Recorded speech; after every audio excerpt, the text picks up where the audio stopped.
Hello बच्चों, पिछली video में मैंने क्वांटम नंबर के बारे में बताया था कि क्वांटम नंबर 4 टाइप्स का होता है और उसके बारे में एक्सप्लेन भी किया था कि क्वांटम नंबर 4 टाइप का, जिसमें पहला था प्रिंसिपल क्वांटम नंबर, यानी कि जो नंबर होता है 1 2 3 उसी से नोट करते हैं उसको हम, यानी कि n उसका सिंबल है। एजीमुथल क्वांटम नंबर के बारे में बताया था जिसको हम l से नोट करते हैं, उसकी वैल्यू फिक्स होती है, s के लिए 0, p के लिए 1, d के लिए 2, f के लिए 3। और मैग्नेटिक क्वांटम नंबर के बारे में बताया था कि उसकी वैल्यू होती है -L2 प्लस L के बीच में, और स्पिन क्वांटम नंबर के बारे में बताया था कि +1/2 और -1/2 होता है। तो आज उसी से रिलेटेड कुछ हम क्वेश्चन करेंगे। क्वेश्चन में देखो, हमारा यहाँ पे हमने फर्स्ट क्वेश्चन दिया हुआ है कि using SPDF notation describe the orbitals with the following quantum number, जिसमें फर्स्ट है कि n=2 और l=1।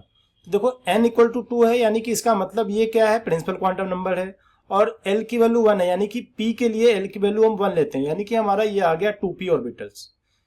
ठीक है। और B में देखो n=4 है और L के लिए 0 था, यहाँ पे तो 0 है, तो ये 4s ऑर्बिटल बन जाएगा, क्योंकि 4 तो देखो लिखेंगे ही लिखेंगे हम, लेकिन L की वैल्यू 0 यानी कि ये S के लिए होता है ना। मैंने पिछले वीडियो में बताया था कि L की वैल्यू S के लिए क्या होता है, 0 होता है, S के लिए 0 होता है, P के लिए 1 होता है, ठीक है, और D के लिए 2 होता है, F के लिए 3 होता है।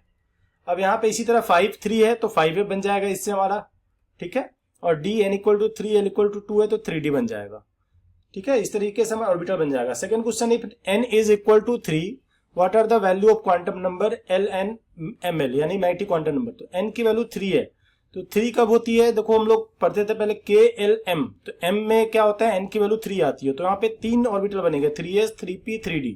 देखो 4 होता है तो 4 बनते हैं, 4s 4p 4d 4f, 2 होगा तो 2s 2p।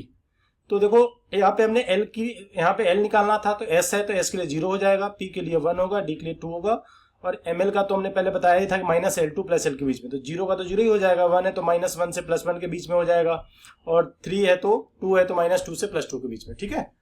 नेक्स्ट क्वेश्चन है कि what is the lowest value of n that allow g orbital to exist. तो g ऑर्बिटल यानी कि ये 5 से स्टार्ट होगा, इसको हम फिंगर पे काउंट करेंगे, पहला finger S P D F G, यानी फिफ्थ फिंगर 5 पे आ रहा है, तो G भी यानी कि 5 से करेगा, तो यहाँ पे 5G हो जाएगा, ठीक है।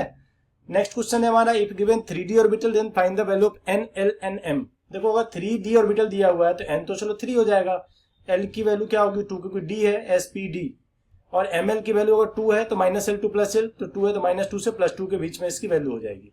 तो इस तरीके से हम क्वांटम नंबर का न्यूमेरिकल सॉल्व करते हैं। तो आज की वीडियो में मैंने इसके बारे में कुछ बताया, नेक्स्ट वीडियो में कुछ और भी इसी से रिलेटेड टॉपिक बताऊंगा। Thank you.